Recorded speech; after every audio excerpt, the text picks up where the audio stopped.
બનાસકાંઠા જિલ્લામાં ગ્રામ પંચાયતમાં ચાલતા વહીવટદારનો આવશે અંત। છેલ્લા 3.5 વર્ષથી રૂંધાતા વિકાસને મળશે વેગ। કાંકરેજ તાલુકાના કાશીપુરા ગ્રામ પંચાયત સરપંચ તરીકે 2 મહિલાઓ ઉતરી મેદાનમાં। કોણ જીતશે ચૂંટણી જંગ? કાશીપુરા ગ્રામ પંચાયતની સરપંચની સામાન્ય ચૂંટણીમાં એક ગંગાબેન બળવંતજી મકવાણા, બીજા જગલબેન ઈશ્વરજી ઠાકોરે નોંધાવી હતી ઉમેદવારી। કાશીપુરા ગ્રામ પંચાયત સરપંચ તેમજ 2 વોર્ડમાં યોજાઈ રહી છે ચૂંટણી। ગામ લોકો કહી રહ્યા હતા કે મળશે વિકાસને વેગ। Bureau report Ramjibhai Raygor. ચહેરાજી ઠાકોર છે, ગામ કાશીપુરા। અમારા ગામની પરિસ્થિતિ પ્રમાણે ગામમાં ગારો થાય છે અને આજુબાજુ નાળિયા પણ ભરાઈ જાય છે। બાળકોને ભણવા આવવા માટે તકલીફ બહુ પડે છે।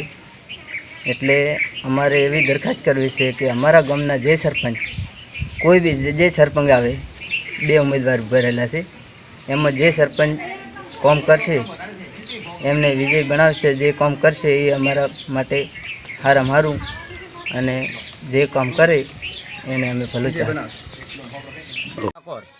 ગામ કાશીપુરા અમારે તો સાહેબ જે સારું કામ કરે એને અમે ચાહીશું।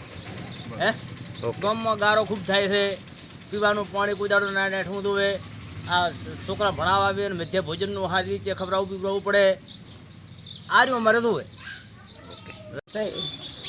ગામના ઉમેદવાર તરીકે નામ નોંધાયું છે, તો મને નોટ આપીને વિજય બનાવશે તો હું રાત દાડો મહેનત કરીને ગામ માટે ભલો અચ્છા મહેનત કરીશ ખૂબ। ગામના વિકાસ માટે હાલ વહીવટદાર તરીકે વહીવટ પૂરો કર્યો નથી, એના હિસાબે અમારા ગામની વિકાસની કામ રોધાઈ ગયા છે। એટલે હવે અમે ઉમેદવારી પત્ર નોંધાયો છે તો અમારે ગામની અંદર જે તે કામની સમસ્યા છે અમે પૂરી કરીશું, જીતીશું તો। ઓકે।